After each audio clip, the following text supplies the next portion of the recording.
Welcome again to Pro Tips. Hi, I'm Dean Wedekind with Maxi-Lift, and this is another edition of our Pro Tips dealing with bucket elevator inspections. Now the question I've got for you today is, does your bucket elevator have a sore throat? Now what I mean by that is that if you're not doing a very good bucket elevator inspection, you may have problems with the throat plate and with product coming down the down leg and you don't even know it or don't realize that's where the problem exists. Now let's take just a little bit of a look at the throat plate area. First of all, you've got the trunking, which comes up here. You've got the throat discharge, which is here. Of course, those are steel parts of the bucket elevator that come together and they're welded there.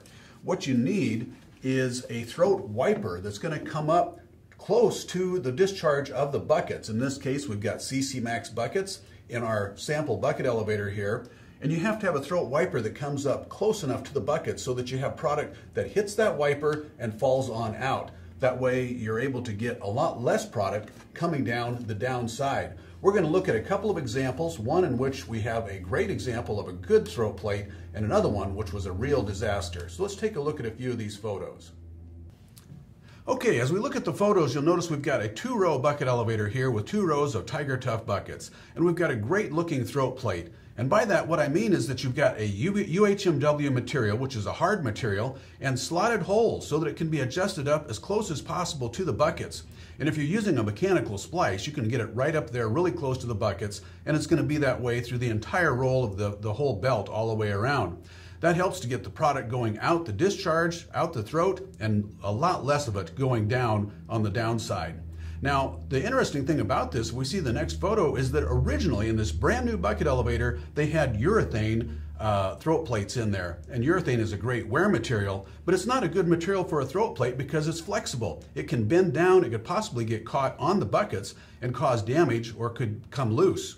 Now, I was called out recently to a facility where it was a sand facility. You'll notice in the next photo that makes specialty glass, and so they have very fine sand. It looks like a snowstorm inside that boot section. They called out because they said that they had purchased a new belt and buckets from Maxi-Lift, and after a few weeks, this is the example of what they were getting in the boot area. So I came out to take a look. Let's take a look at the next photo. When I got there, I said, let's go up to the head section. I think we might find the problem there. So we went there. You can see an inspection door on the right-hand side of the bucket elevator head section, and opened it up. And I'm going to show a short video here. Once again, this is a slow motion video in which you can see incredible detail. In this case, you'll notice that there's a big gap between the throat area on the left and the discharge point of the buckets on the right.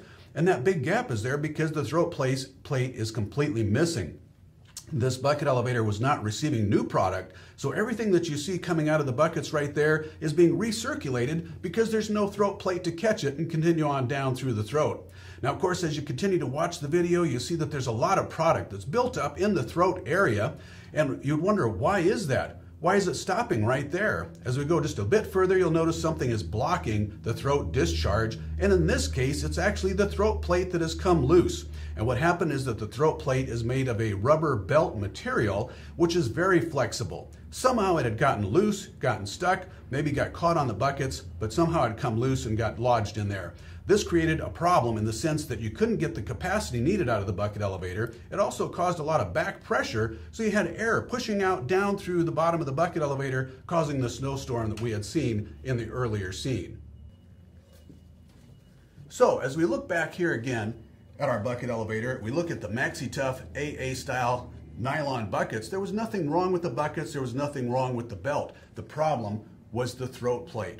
Now, if you have questions about your bucket elevator or the throat plate, get in touch with us at Maxi-Lift. Go to maxilift.com. You can see our Pro Tips videos on YouTube. Just do a search of Maxi-Lift INC. I'm Dean Wedekind for Maxi-Lift and Pro Tips.